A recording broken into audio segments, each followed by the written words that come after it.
Assalamualaikum. Welcome back to channel Miss Hani. Pada hosang pada tengah ni Johor. Okey, hari ni saya buat ni tutorial saya buat tadi tutorial jadi bawal. Okey, yang ni yang panjang yang nampak ni sikit. Kita ambil bawa naik atas. Betul. Macam ni.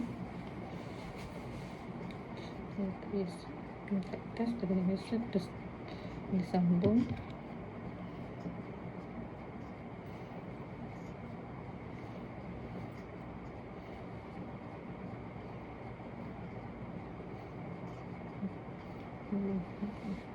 Oh, bukan baca ini benda.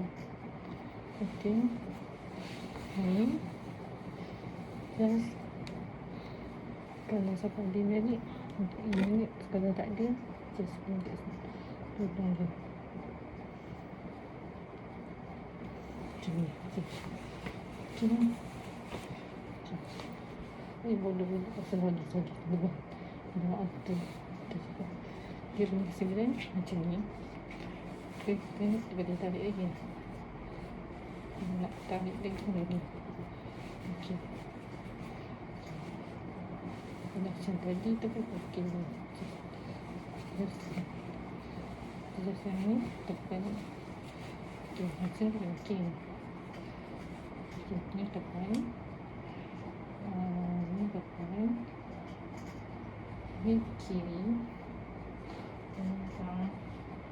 Kanan. Masih stable dan masih lebih juga awal. Kalau ni nak bawa ke depan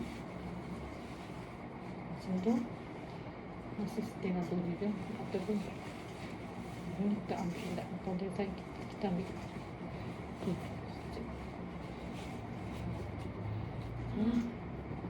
betul. Ni bawa ke depan dan okey, depan kiri depan kanan masih stable kan. Okey, okey, macam ni. Ini nak tambah lagi macam tu, tapi saya tak, saya macam ni saya je. Okey, ini nak emas kita pin kat sini. Ini nas tulisannya kata saya. Okey, ini tekan, ini kanan, contoh ni kiri, depan, kiri, depan, kanan. So kita masih rabuk. So saya buat di sini sebab saya suka rabuk. Tahu kalau ni saya masukkan lagi ini satu.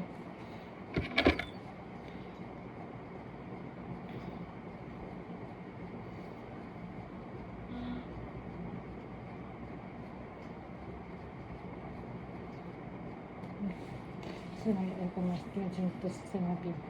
Okey, ini tadi konten saya betul ni. Inilah tutorial yang paling last bagi saya untuk save video on. Terima kasih kerana menonton. Jangan lupa subscribe, komen-komen yang meninggi. Jumpa lagi di konten. Assalamualaikum.